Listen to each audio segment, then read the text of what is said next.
So hello everyone, welcome back to the channel. और आज हम कंप्लीट स्टैटिक बैंकिंग अवेयरनेस का चैप्टर 4 शुरू करने जा रहे हैं। और चैप्टर 4 का नाम आपको दिख रहा होगा, KYC, ATM services and it's type. इसके बारे में हम पढ़ने वाले हैं। ओके। और ये टॉपिक बैंकिंग एग्जाम्स में बार बार पूछे जाते हैं और रियल बैंकिंग नॉलेज के लिए बहुत ज़्यादा इंपॉर्टेंट होते हैं। तो बिना किसी डिले के चलिए शुरू करते हैं। और सबसे अच्छी चीज़, आज हम स्टार्ट करने वाले हैं सीरीज़ माँ का आशीर्वाद लेके। तो ये मैं हूँ और ये जय माँ काली। और आज कमेंट सेक्शन में सिर्फ माँ का आशीर्वाद आप लोगों के साथ है और आपको जय माँ काली लिखना है। बाकी आशीर्वाद लेते हैं और आगे बढ़ते हैं। ओके। तो आज हम क्या पढ़ने वाले हैं? आज हम पढ़ेंगे KYC, नो योर कस्टमर। आपने बेसिकली बैंक टर्म्स में बहुत बार सुना होगा। ATM सर्विसेज के बारे में, टाइप्स ऑफ ATM, कौन कौन से ATM होते हैं, on site, of site, white label ATM, brown, green, orange, pink, biometric ATM, इन सब के बारे में हम पढ़ेंगे। ओके। तो ये थोड़ा सा डायग्राम सॉर्ट ऑफ देख सकते हो आप। आगे बढ़ते हैं। ओके। तो सबसे पहले KYC से शुरू करेंगे कि KYC क्या है। नो योर कस्टमर, जो बार बार बोलते हैं बैंक वाले कि KYC है, आपकी KYC है, तो इस बारे में प्रॉपर समझेंगे। ओके। तो स्टार्ट करेंगे। This is a customer identification process before the opening of the accounts. देखो, जब भी कोई कस्टमर बैंक में अकाउंट खोलना चाहता है तो बैंक सबसे पहले उसकी आइडेंटिटी वेरीफाई करने के लिए इस प्रोसेस को KYC, नो योर कस्टमर कहते हैं। ठीक है। पहले KYC फिर अकाउंट ओपनिंग, ये लाइन हमेशा याद रखना। अगर आपको एक अकाउंट ओपन करना है तो ये सेकंड स्टेप होगी। पहली स्टेप क्या होगी कि भैया KYC कराओ। ओके, समझ सकते हो। अकाउंट फिर ही ओपन होगा, पहले KYC फिर अकाउंट ओपन होगा। आगे बात करते हैं। This involves identity and address. देखो, KYC में बैंक दो चीज़ें वेरीफाई करता है। आइडेंटिटी, आप कौन हो, एड्रेस, आप कहाँ रहते हो। ठीक है। KYC क्या होता है, आइडेंटिटी पूछेगा, साथ में एड्रेस वेरिफिकेशन पूछेगा। देखो, बहुत बेसिक से मैं पढ़ा रहा हूँ, बहुत बेसिक लेके चल रहे हैं। ठीक है। To prevent banks from being use intentionally unintentionally for money laundering. इसका क्या मतलब है? देखो, KYC का मेन पर्पस है ये है कि बैंक का यूज़ मनी लॉन्ड्रिंग जैसे इलीगल काम के लिए ना हो। KYC का सबसे बड़ा ऑब्जेक्टिव होता है कि मनी लॉन्ड्रिंग को रोकना। मनी लॉन्ड्रिंग का मतलब समझ गए होंगे, कोई फ्रॉडलेंट वाली चीज़ की बारे में बात हो रही है यहाँ पे। आगे बात करते हैं। RBI issued guidelines to bank under section 35A of the banking regulation act 1949 and Rule 7 of the Money Laundering Rules 2005 to prevent banks from misuse. Okay. देखो, RBI ने बैंक्स को KYC फॉलो करने के लिए रूल्स दिए ताकि banking system का misuse ना हो। KYC की क्या गाइडलाइंस है? RBI ने दी है सेक्शन 35A के तहत। और ये कब था? Banking regulation act 1949। बेसिकली मतलब मनी लॉन्ड्रिंग जैसे जो भी मिस यूज हो रहा है इन सब के लिए रोकने के लिए। आगे बात करते हैं, इसमें क्या क्या इन्वॉल्व है। Legal name verification, correct permanent address. Okay. देखो, KYC में बैंक वेरीफाई करता है, लीगल नेम प्रॉपर होना चाहिए, परमानेंट एड्रेस होना चाहिए। ठीक है। और आगे बात करते हैं, KYC is to be verified periodically. The schedule is given separately for customers classified as low risk, medium risk, high risk. इसके बारे में हम नेक्स्ट स्लाइड में अच्छे से पढ़ेंगे प्रॉपर डिटेल से। तो देखो, एक बार KYC करना ही काफ़ी नहीं है, बैंक टाइम टाइम पर दोबारा KYC अपडेट भी करवाता है। देखो, सपोज हो सकता है आपने अपना KYC में, भाई ऑफकोर्स आपका आधार कार्ड ही लगता है, मेजोरिटी आधार कार्ड लगता है। आपने आधार कार्ड में अपना एड्रेस चेंज करवा लिया, आप कहीं बाहर रह रहे हो, कहीं बाहर से आए हो, या फिर कहीं घर चेंज करके दूसरे जगह अपने घर ले लिया, इसके लिए बैंक आपसे टाइम टू टाइम स्केड्यूल के साथ आपसे पूछता है कि भाई KYC करवाई या नहीं करवाई, अपडेट करवाओ। ये प्रॉपर रहता है। तो ये आपका KYC रहता है। बहुत बेसिक था। आगे बढ़ते हैं, आगे बात करते हैं। अब हमारा नेक्स्ट टॉपिक है, मतलब उसी से रिलेटेबल ये चीज़ है, पीरियोडिकल वेरिफिकेशन ऑफ KYC के बारे में बात करेंगे। ठीक है। देखो, अब ये जो वेरिफिकेशन है, periodically verification of KYC is done by banks as per the following schedule. कुछ फॉलोइंग शेड्यूल के अंदर चीज़ होता है। पहला आता है low risk customer, once in 10 years. देखो, लो रिस्क कस्टमर की KYC 10 साल में एक बार अपडेट होती है। Low risk is equals to 10 years, याद रखना। Low risk is equal to 10 years. Medium risk once in 8 years, 8 साल में एक बार। देखो, मीडियम रिस्क कस्टमर की KYC 8 साल में एक बार अपडेट होती है। ठीक है। High risk customer once in 2 years, 2 साल में एक बार। मतलब हाई रिस्क कस्टमर की KYC 2 साल में एक बार अपडेट होती है। ठीक है, याद रखना। जो रेशियो है उसके अकॉर्डिंग याद रखना, 10, 8, 2। ये है लो ये है मीडियम और ये है आपकी high. Got it? Low medium high, low medium high 10। Okay, अब और बढ़िया समझ में आया होगा। आगे बात करते हैं। If the person is not able to provide KYC documents OVD to the bank, he can still open a bank account which is known as a small account. देखो ओवीडी का पिछली क्लास में जो हमने चैप्टर 3 कंप्लीट करा उसमें मैंने बताया था। अब इसका ओवीडी का फुल आप मुझे बताना क्या था, ठीक है? तो देखो इसमें क्या है कि अगर कस्टमर के पास केवाईसी डॉक्यूमेंट नहीं है तब भी वो स्मॉल अकाउंट खोल सकता है, लेकिन उसमें ना कुछ रेस्ट्रिक्शंस ज़रूर होंगी। रेस्ट्रिक्शंस क्या हो सकती हैं? Officially valid documents required for KYC. देखो सबसे पहले बोल रहा है कि केवाईसी के लिए कौन कौन से डॉक्यूमेंट्स रिक्वायर्ड है, मतलब इसमें यहाँ पर मेंशन नहीं है शायद कि स्मॉल अकाउंट के बाद कौन कौन सी जो भी रेस्ट्रिक्शंस होगी वो कौन सी हो सकती है, तो वो मैं बताऊंगा ज़रूर आने वाली क्लासेस में। तो देखो सबसे पहले क्या क्या ज़रूरी होता है केवाईसी के लिए इंपॉर्टेंट डॉक्यूमेंट्स। आपके पास पासपोर्ट होना चाहिए, driving licence, voters identify card, PAN card होना चाहिए, आधार कार्ड होना चाहिए, NREGA कार्ड होना चाहिए, और साथ में national letter from the national population register containing details of name and address. तो यह प्रॉपर चीज़ें रहती हैं, बट अगर अभी देखा जाए तो एक चीज़ ही वैलिड रहती है, और अगर किसी को करवाना है तो उसका बेस्ट ऑप्शन ये रहता है कि आधार कार्ड दो और केवाईसी करवा लो, ठीक है? ये सारी चीज़ें तो ऑप्शनल है कि भाई आप ये भी कर सकते हो, ये सारी चीज़ें होती हैं कि आपके पास पैन कार्ड हो तो उससे भी करवा लो, वोटर आईडी उससे भी करवा लो, उन सब में प्रॉपर आपका name, date of birth, address, ये सब चीज़ें लिखी रहती हैं, ठीक है? आगे बात करते हैं। ओके, तो ये था हमारा पूरा केवाईसी जिसमें हमने केवाईसी के बारे में पढ़ा। अब केवाईसी के बाद हम ATM सर्विसेज के बारे में पढ़ लेते हैं कि ATM सर्विसेज क्या कह रहा है। ओके, ATM सर्विसेज पढ़ते हैं, फिर टाइप्स ऑफ ATM आएगा, जल्दी क्लास खत्म हो जाएगी, ज़्यादा टाइम नहीं लगेगा, छोटा ही चैप्टर है। ATM सर्विसेज के बारे में हम यहाँ से पढ़ना शुरू करते हैं, ठीक है? Okay, it is a facility of accessing the account of dispensing cash and carrying out financial and non financial transaction without the need to visit their bank branches. तो इसका क्या मतलब है? देखो इसका मतलब है कि ATM एक ऐसी सर्विस है जिसे कस्टमर बिना बैंक ब्रांच जाए अपने अकाउंट को एक्सेस कर सकता है। ATM से cash withdrawal, balance inquiry, mini statement, fund transfer और दूसरी फाइनेंशियल और नॉन फाइनेंशियल सर्विसेज का वो यूज़ कर सकता है। क्योंकि ATM क्या होता है, आपको एक पॉइंट बताता हूँ, टीचिंग मतलब एक टिप याद रखना, 24/7 बैंकिंग विदाउट विजिटिंग ब्रांच, ये एक प्रॉपर ATM का ये रहता है, देखा ना, 24 एक्सेस, ये इसी के बारे में बात हुई थी। आगे बात करते हैं, दूसरी लाइन में कह रहा है आपसे, banks are required to ensure proactive reversal of funds for failed ATM transaction where the account is debited but cash is not dispensed within a maximum of T+5 calendar days where T is the date of the transaction। मतलब T किस लिए stand होता है? T is the date of the transaction। आगे बात करते हैं। देखो इसका ये मतलब है कि अगर ATM से पैसा नहीं निकले लेकिन अकाउंट से अमाउंट डेबिट हो गया, डेबिट माने निकल गया, मतलब आपका पैसा जा चुका है, तो बैंक को मैक्सिमम T+5 दिन के अंदर पैसे वापस कस्टमर को अकाउंट में क्रेडिट करना होगा। टी का मतलब आपको मैंने बता दिया, ट्रांजेक्शन डेट होता है। T+5 होता है कि ट्रांजेक्शन के 5 कैलेंडर डेज के अंदर आपको क्या मिलेगा? रिफंड मिलेगा। क्या मिलेगा? रिफंड मिलेगा। बहुत बेसिक है, इतना पता होना चाहिए आपको। आगे बात करते हैं, ठीक है? If not bank should pay ₹100 per day for delayed beyond T+5 days. ये सुन के शायद बहुत खुशी भी हुई होगी कि इसका मतलब है कि अगर बैंक T+5 डेज के अंदर रिफंड नहीं करता तो उसे कस्टमर को हर दिन ₹100 कंपनसेशन देना पड़ेगा। अब ये सही है, आज की डेट में भी ये मानते हैं कि नहीं मानते, इसका आपको खुद बैंक में जाके पता करना पड़ेगा। आगे बात करते हैं, the compensation is to be credited to the customers account automatically without the need of a separate claim. इसका यह मतलब है कि कस्टमर को अलग से कंपनसेशन मांगने की ज़रूरत नहीं है, बैंक ऑटोमेटिकली ₹100 पर डे का कंपनसेशन अकाउंट में क्रेडिट करेगा।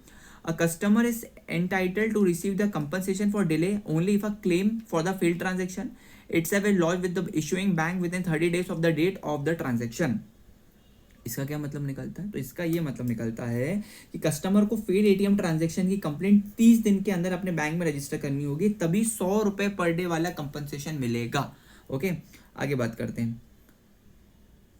1 2 3 4 5 6 okay, the right to lodge the initial complaint for the principal amount is not time barred by the 30-day limit but the claim of the day compensation is। तो यहाँ पर इसका ये मतलब है कि अपने ओरिजिनल पैसे लाइक प्रिंसिपल अमाउंट वापस मांगने के लिए 30 दिन की कंडीशन नहीं है। वापस बताता हूँ, अपने ओरिजिनल पैसे लाइक प्रिंसिपल अमाउंट वापस मांगने के लिए 30 दिन की कंडीशन नहीं है, लेकिन 100 रुपये डे कंपनसेशन देने के लिए कंप्लेंट 30 दिन के अंदर करना ज़रूरी है। ओरिजिनल मनी कभी भी क्लेम कर सकते हो।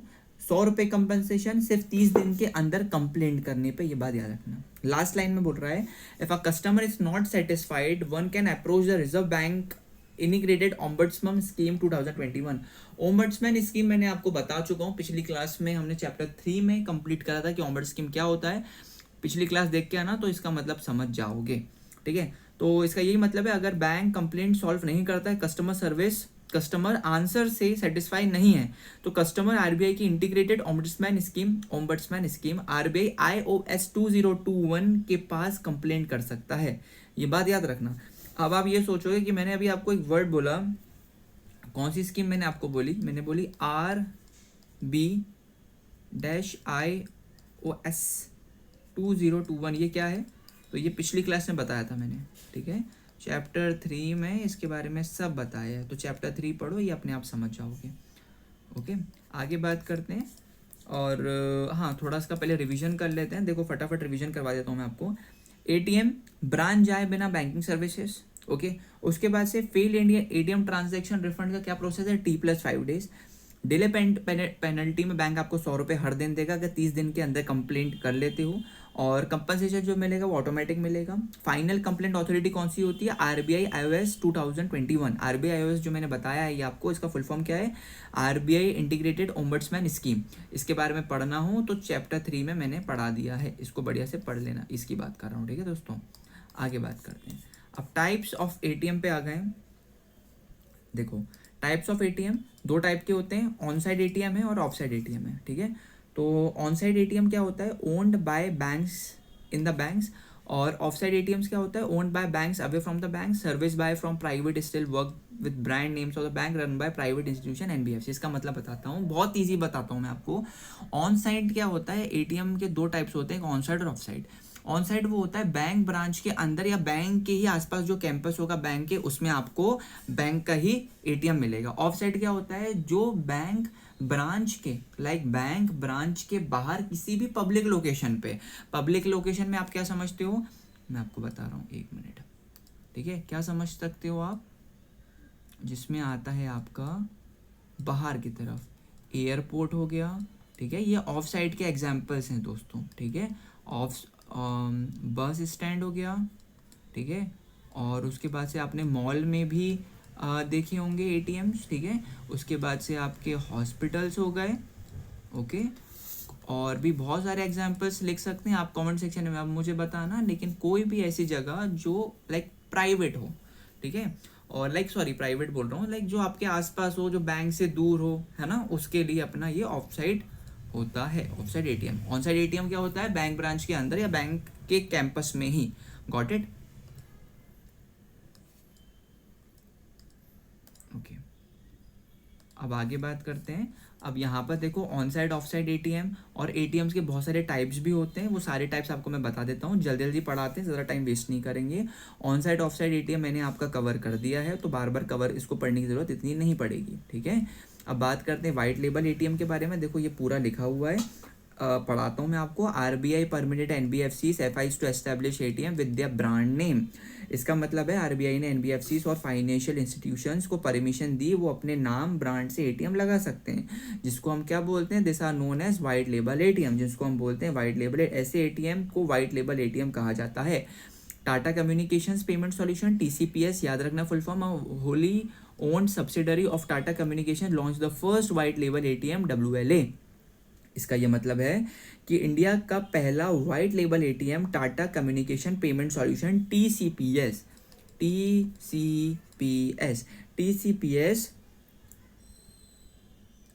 ने लॉन्च किया था, ठीक है। TCPS का फुल फॉर्म लिखा हुआ है। एग्जाम्पल इंडिकैश इंडिया 1, ये रहा आपका एग्जाम्पल। ब्राउन लेबल एटीएम के बारे में हम बात करेंगे। ब्राउन लेबल एटीएम क्या है उसको पढ़ा देते हैं। Brown label ATMs are those automated teller machines where hardware and the lease of the ATM are owned by a service provider, but cash management and connectivity to banking networks are provided by sponsor bank whose brand is used by the ATM, ठीक है। देखो brown label ATM में ATM machine और maintenance किसी private service provider की होती है, लेकिन कैश भरना और banking services sponsor bank provide करता है। ठीक है, याद रखना, brown label is equals to machine company की, कैश बैंक का। वाह ग्रेट। अब बात करते हैं ग्रीन लेबल एटीएम के बारे में। ATM is provided for agriculture transaction. Green label ATM agriculture से रिलेटेड ट्रांजेक्शन्स के लिए बना है। ग्रीन मीन्स एग्रीकल्चर, ठीक है, ग्रीन से आप समझ सकते हो एग्रीकल्चर। ठीक है, आगे बात करते हैं orange label ATM, it is provided for share transactions. ठीक है, ऑरेंज लेबल एटीएम का यूज शेयर मार्केट और इन्वेस्टमेंट से रिलेटेड ट्रांजेक्शन्स के लिए होता है। ऑरेंज से आप क्या समझते सकते हो, orange is equals to share market. Okay, आगे बात करते हैं येलो लेबल एटीएम के। येलो लेबल एटीएम बता रहा है this are provided for e commerce. E commerce का फुल फॉर्म तो आपको पता होगा, नहीं पता तो आप कमेंट सेक्शन में मुझे बताओ इस बार, बट मैं आपको एक बार हिंट दे देता हूँ। येलो लेबल एटीएम का यूज़ ई कॉमर्स और ऑनलाइन शॉपिंग ट्रांजेक्शन के लिए किया जाता है। तो येलो आपका क्या हो गया, इस बार अब यहाँ लिख नहीं रहा हूँ, ज़्यादा जगह नहीं बची। येलो क्या के लिए होता है, आपके ई कॉमर्स के लिए। बात करेंगे पिंक लेबल एटीएम के बारे में दोस्तों। Such ATMs are monitored by guards who ensure that only women access their ATM. The sole purpose of such ATM is to mitigate the problem of women standing in a long quiz of ATM. तो इसका क्या मतलब है कि pink label ATM से women customers के लिए बनाया गया है, वेमेन कस्टमर्स के लिए बनाया गया है, ताकि उन्हें सेफ और कंफर्टेबल बैंकिंग फैसिलिटी मिल सके। Pink is equals to women, yellow is equals to e commerce, orange is equals to share market, green is equals to agriculture. Very good. आगे बात करते हैं, लास्ट पे आ गए हम बायोमेट्रिक एटीएम के बारे में। बायोमेट्रिक एटीएम के बारे में बात करते हैं दोस्तों। ATMs use security features like fingerprint scanners, eye scanners for the customer to access their bank details। देखो, बायोमेट्रिक एटीएम में फिंगरप्रिंट या आई स्कैन के थ्रू कस्टमर की आइडेंटिटी वेरीफाई की जाती है, इसके बाद ही अकाउंट एक्सेस किया जाता है। तो biometric ATM is equals to fingerprint plus iris eye, you can say scan. Okay, तो ये था हमारा पूरा कॉन्सेप्ट। अब लास्ट में शायद इसके रिलेटेड पिक्चर्स भी होंगी, वो देख लेते हैं। कंपैरेटिव टाइप्स ऑफ एटीएम, ये ऑन साइड या ऑफ साइड। देखो, अभी आपको मैंने बताया था ऑन साइड बैंक के कोई आसपास वाली जगह पे, ऑफ साइड हमारी बाहर हो गई। वाइट लेबल ये रहा, ब्राउन बायोमेट्रिक, और पिंक यहाँ पर फीमेल वुमेन्स बनी हुई हैं, आप देख सकते हो। ऑरेंज लेबल, ऑरेंज के लिए क्या था, शेयर बाजार, share market sorry. Green label के लिए फॉर एग्रीकल्चर, ये फार्मर खड़े हुए हैं, साथ में उनका ट्रैक्टर भी है, तो आप समझ सकते हो। ठीक है, पिंक था तो फीमेल आपको यहाँ दिख रही है। बायोमेट्रिक से आप स्कैन कर सकते हो, लाइक आईज का रहता है, साथ में आपके फिंगरप्रिंट सॉर्ट ऑफ इन चीज़ों का रहता है। ओके, तो एक बार और लास्ट में रिवीजन कर लेते हैं। ऑन साइड बैंक के अंदर, ऑफ साइड बैंक के बाहर। वाइट लेबल एनबीएफसी प्लस इंडी कैश, एग्जाम्पल्स एनबीएफसी के थ्रू ये चीज़ लॉन्च हुई थी। और ब्राउन लेबल मशीन कंपनी की और कैश बैंक का, सॉरी कैश बैंक का। Green agriculture, orange share market, yellow e commerce, pink women, biometric fingerprint plus I scan. तो ये पूरा शॉर्ट रिवीजन था इसका। और देखो, अभी मैं बता रहा हूँ, एग्जाम में जो मैं बोल रहा हूँ वैसा नहीं आ सकता, बट आपसे इंटरव्यू के समय ये बेसिक डिटेल पूछ सकते हैं, क्योंकि आप बैंक एग्जाम्स को टारगेट कर रहे हो। ठीक है, तो ठीक है, बाकी ये रहा मैं, ये अच्छी एडिट लग रही है वैसे तो ठीक है। आज हमने chapter 4 KYC ATM services and its types को कंप्लीट किया है, और मुझे पूरी उम्मीद है कि आज का चैप्टर बहुत अच्छे समझ में आया होगा। कल हम शुरू करने वाले हैं chapter number 5, NRI account and codes use for payment facility.